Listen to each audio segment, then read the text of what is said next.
Hello everyone, welcome to my channel. I'm Jordan and today I am coming at you with some emotional book recommendations. Emotional books are something that I love. I love when I connect so deeply with characters in whatever situation they're in. So I have compiled 25 books that I consider the most emotional books that I have ever read, and hopefully if emotional books are something you look for as well, you can find one that will give you all the feels that you want to have. The setting is right today. It's a very rainy, moody day, so I thought it was the perfect time to go ahead and recommend some emotional books. I do have a variety of genres to talk about. Out of all 25 books, I've got 6 that are contemporary, and I consider those to be books that either don't have a romance element or it's not the majority of the plot is the romance. I've got 5 books that are contemporary and do have a majority romance element. I've got 5 historical fiction books, 4 magical realism books, 3 nonfictions, and 2 sci-fi books. So again, hopefully you know a little bit about your own tastes and what genres you like to read so that as I recommend them, you can make the determination if there's something you think you would like to pick up. So let's go ahead and get into it because 25 books is a lot to talk about. Let's start with straight up contemporary books. First book that I have to recommend is called The Sense of an Ending by Julian Barnes. I have not heard really anybody talk about this book before. The reason I read it is because my husband received this book, I think when he started college,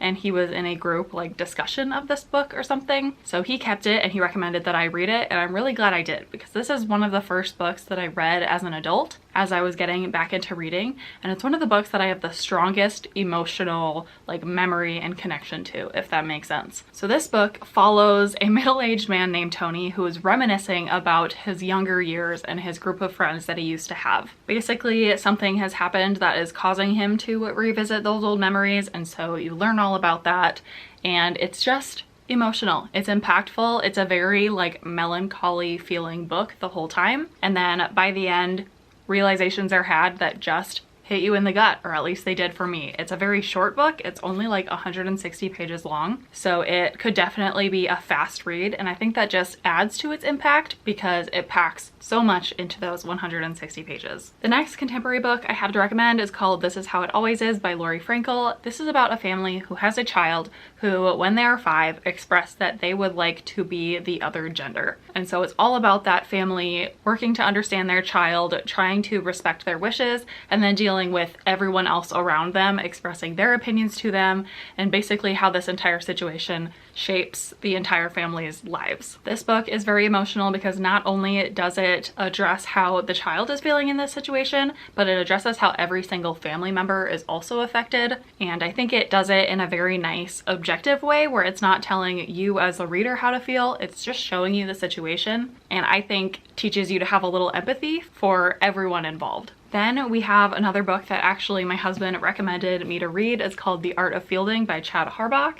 This one, I'm gonna lose some of you, but this is about a collegiate baseball team and everything that the characters are going through in their college years. And I know a lot of you are gonna be like, baseball? Ew, no, I don't wanna read a book about baseball. And I'm not gonna lie to you and say that baseball doesn't play a big part in this book, because it definitely does. It is a large part of these characters' identities. But over the course of this book, they realize that they are so much more than just their baseball player identities. This book discusses a lot about their relationships with each other, with other people, romantic relationships. There's taboo relationships in here, and then there's a lot of other issues too. This is a bit of a chunkier book, so you get a lot of time with all of the characters. It's a little over 500 pages in length, but please trust me when I say it's worth it. I felt really emotionally connected to this baseball team after reading this book, which is not something I necessarily expected to really enjoy either. But it was super impactful to me, and I would actually recommend this to fans of the book Beartown by Frederick Bachman. That is about a small hockey town and the players on the hockey team. And I would say this book is very similar to that one in that, yes, hockey plays a big part in the story, but it's not everything. So if you enjoyed that book, I think you would also enjoy this one. Then the next book I've got to recommend is called Long Way Down by Jason Reynolds. Now that I'm thinking about it, this maybe could have gone in the magical realism category, but for some reason I consider it more of a contemporary in my heart. But this is about a boy. He's a black boy and his older brother has been killed, and he is about to go do something that he feels will rectify the situation or make him feel better about what happened. And so he steps into the elevator, and then time kind of warps, and on every floor that he stops at on the elevator as he's going down, somebody from his life enters the elevator and kind of teaches him a lesson. This book is written in prose, so it's a very fast read. And man, every chapter in this just like teaches you a lesson along with this boy. And for such a quick, fast read, it left a lot of impact on me. The next book that I have is Forever Interrupted by Taylor Jenkins Reid. I believe this is actually Taylor Jenkins Reid's debut novel, and it's about a woman who just recently got married and then her husband passes away.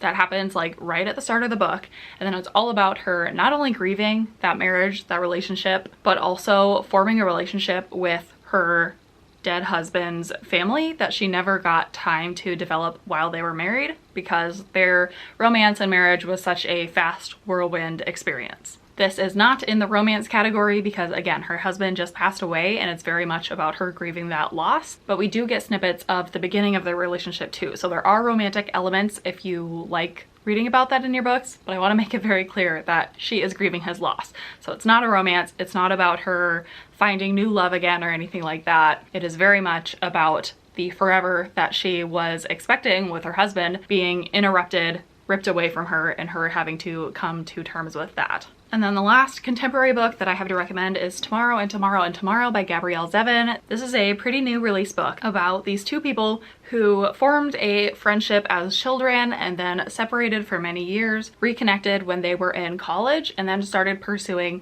a video game company together. And this is all about these two characters' ups and downs as friends, as business partners, as well as them trying to figure out if they are meant to be together romantically in any way. This book is like super sad the whole entire time. These two characters, for having such a good life, have a lot of sadness in their lives, and I think this is a very interesting exploration of that, about how success does not always equal happiness. Okay, then getting into romance books. Emotional romances are probably my favorite subgenre of romance, so it was pretty easy to grab some of my favorites for this category. So the first one that I'm going to recommend is The Girl He Used to Know by Tracy Garvis Graves. This is a second chance romance between two characters who originally met in college, had a relationship, something tore them apart, and now several years later they are getting back together. This is one of the first emotional romance books that I ever read, and it kind of made me fall in love with emotional romances in general. This book is full of twists and turns and reveals, and I just felt like I was on a wild ride the whole time I was reading it, and at the end I put it down and I was like, wow, that book is gonna stay with me for a while. So I hope that I can recommend this to someone else and you can have a similar experience. Very similarly, I also have 7 Days in June by Tia Williams. This is about two characters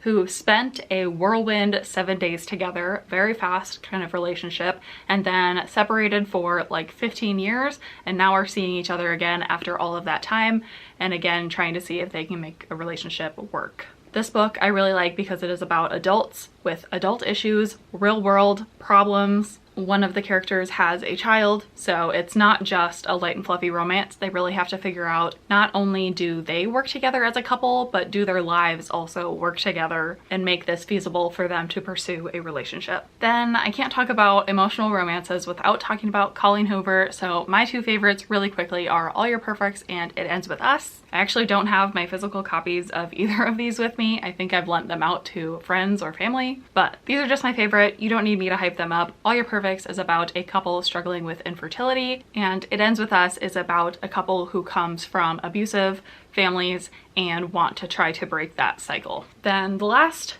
romance book that I have to recommend is Tell Me Lies by Carola Lovering, and this follows a highly toxic couple. I'm actually kind of surprised that I enjoyed this book so much because it does follow immature characters and an immature relationship with a lot of toxicity and emotional abuse, but for some reason I just felt this very relatable because it very clearly shows the cycle that you can get into with somebody where somebody can be so great and then have moments of emotional manipulation and abuse, but it be so hard to let them go because the great parts are so great. I think this could certainly be triggering to people who have been in emotionally abusive relationships before, so proceed with caution if that content disturbs you, but I connected with it and just had a really good time reading this book, and afterwards felt emotionally drained in the best way. Okay, getting into historical fiction, I have another Taylor Jenkins Reid book to recommend, and it's actually Evidence of the Affair. This is a very, very short book. I listened to it on audio, and this is a book told in letters that starts with a man reaching out to a woman and telling her that his wife is cheating on him with her husband. So it's the two people being cheated on forming a correspondence and relationship together and basically helping each other heal from that betrayal and hurt. So a very emotional situation, very emotional letters that they exchange, and ends in a way that I wasn't necessarily expecting, but left me very like hopeful and fulfilled at the end. So highly recommend. It's a very quick read or listen, and another underhyped Taylor Jenkins Reid recommendation. The next historical fiction is The Dream Daughter by Diane Chamberlain. This is about a woman who lives in the year 1970. She is pregnant with a child, and when she goes in for one of her regular checkups, the doctors tell her that the child has a heart condition that they are not able to fix, and so she is going to lose the baby. So obviously the mother is heartbroken, and then she is approached by someone in her life who tells her that he has the ability to time travel and to send her into the future, into the 2000s, when technology is available to save her baby and give this woman and her baby a better life. So this book is very interesting because it is very much in the vein of how far would you go to save your child, what risks would you take for your family, and is full of twists and turns and just very, very emotional in many ways. The next book I have to recommend is called Ground Zero by Alan Gratz. This is a 9/11 book, and it's told in two different perspectives. One is on the day of 9/11 when a young boy goes to work with his father, and then obviously the events of 9/11 happen, and it's all about how they try to get through that. And then the other perspective is we also follow a young girl living in Afghanistan in the present day as she deals with all of the repercussions that have happened as a result of 9/11 and just in general with America's relationship with the Middle East and how she as a civilian has been affected. This book, I believe, is a middle grade book. Technically, both of those main characters are like 10 or 11-year-old children, but man, it impacted me and I think would impact all adults just the same as an adult novel. I haven't read a lot of 9/11 books, so I'm sure most of them are very emotional, but this one I would just highly recommend. And then the last historical fiction recommendations I have to make, I can't do a historical emotional book recommendations video without mentioning Kristen Hanna. My two favorites that I've read by her so far are The Nightingale and The Four Winds. The Nightingale follows two sisters living in France during World War II and how they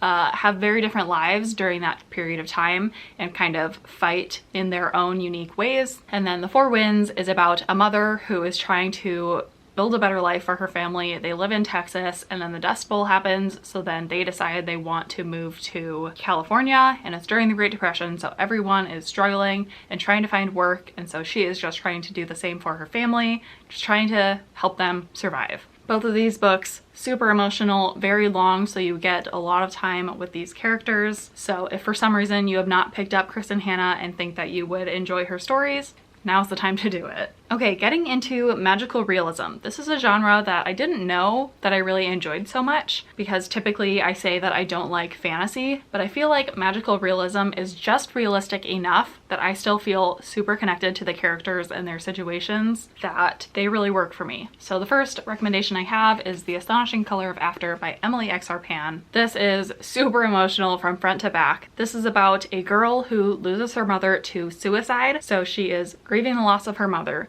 And during her grieving period, she is visited multiple times by a bird that she believes is her mother reincarnated. And through her interactions with this bird and also some like magical kind of visions and things, she determines that her mother wants her to travel to Taiwan to meet her mother's parents and family and form relationships with them that she didn't have before her mother passed. This book honestly doesn't sound like a book that I would necessarily love or enjoy, but I'm so glad I took a chance on it because I just connected to the story and this character so much. I think it was so beautifully written, and I know this was hyped back in the day, like several years on BookTube. People knew more about this book, but I would like to revive it and make sure that everybody on BookTube now is still continuing to pick this book up. The next book I have is by one of my favorite authors of all time. It's The Cost of Knowing by Brittany Morris. And this book I was not expecting to be so emotional, but this is about two Black teenage boys who are growing up at a time when they feel a lot of societal pressure and fear and have to grow up a lot faster than they really should have to grow up. And that is only added to when our main character finds out he has these powers that give him the ability to see slightly into the future, and one day he sees something that is super alarming to him, and that basically he and his brother have to team up to try and prevent that thing from happening. And so they become even closer as brothers since their relationship has kind of been struggling before this all happens. I know that synopsis is kind of vague, but I think this is the type of book that the less you know going in, the better. So I don't want to spoil anything, but I just want to tell you to read it. And I know not enough people are reading and talking about this book, so please read it, please enjoy it. Let's build back some buzz for Brittany Morris because she is incredible. And then the last magical realism book I have is a recent read and a new favorite. It's The Measure by Nikki Erlich. This is about a dystopian future where one day everyone in the world wakes up and they have a box on their doorstep. Within the box is a string that shows the exact measure that their life is going to be. And this book is all about the repercussions of that situation and how the entire world is dealing with basically seeing their mortality in a physical sense, and how that changes everyone's behavior when they know if they have a long life left to live or if they have a short life left to live, and knowing their family and friends around them, all of their fates. Not only is this book interesting in how it explores every facet of life that you can consider how this situation would affect, but it's also deeply emotional. We follow quite a few different characters in this book, but we get to know each one of them on a very deep level as, again, they deal with realizing their own mortality and struggle to make decisions that a lot of us luckily don't have to make in our life right now. Literally a new favorite book of all time. Super emotional. I loved it. Please pick it up. Okay, getting into nonfiction books. I actually don't own any of these books because I listened to them all on audio, and I believe all of them are narrated by the authors, which is my favorite way to listen to nonfiction books, especially when they are about emotional situations. I feel like the authors do the best in conveying that emotion to the readers and the listeners. So the first one I have is All Boys Aren't Blue by George M. Johnson. This is about a Black queer trans person as they grow up realizing their gender and sexual identities and everything that goes along with that. Very, very emotional because they do experience abuse and bullying and trauma as they're growing up, and they don't sugarcoat any of that. I feel like it's just a very eye-opening book that I appreciate is put out into the world. The next one I have is From Scratch by Tembi Locke. This one is a memoir by a woman who I believe is an actress, but I wasn't familiar with her before reading this book. But she lost her husband, and this is about her experience traveling to Italy, which is where her husband was from, and getting to know his family after the fact of his passing, and just getting to know more about his background, his culture, and forming a relationship with all of those people and experiences that she didn't get to do when her husband was still alive. So very heavy into topics of grief, but I thought a very interesting story that a lot of people don't have similar experiences to, not only losing their spouse, but then traveling to their spouse's home country and learning about their family and culture in such a unique way. And then the last nonfiction book I have is I'm Glad My Mom Died by Jeanette McCurdy. I don't even need to talk about this book because it is absolutely everywhere right now, but Jeanette McCurdy was an actress on Nickelodeon when she was a child, and she had a very rough experience through her childhood, not only because she was a child actor, but also because she had a mother who was very emotionally manipulative and basically helped her child form an eating disorder and a lot of anxiety about how she looked and how she performed and everything. This memoir is very raw, very emotional, and very real about an industry that typically isn't very real. I loved this just like everyone else is loving it, so highly recommend it. And the last category that I have is sci-fi, which you typically would not consider a genre to have a lot of emotional books, but I have two that I would recommend that I think just hit really hard in addition to having really interesting sci-fi plots. So the first is The Darkness Outside Us by Elliot Schreifer. This is about two boys who wake up on this spaceship and they basically have no memory of getting onto the spaceship and not a lot of clarity about what exactly their mission is or why they're there. And it's kind of a spoiler to say why the story is so emotional, but I just need you to trust me that it's very interesting as they realize the truth about why they're on this spaceship together and the decisions they have to make in order to protect themselves and save themselves. I just loved it. Highly recommend. And then the last book that I have to recommend is Do You Dream of Terra 2 by Temi O. This is about 6 children who make the decision to go onto a spaceship and basically go on a super long journey to a new planet where they are trying to basically start creating another habitable world.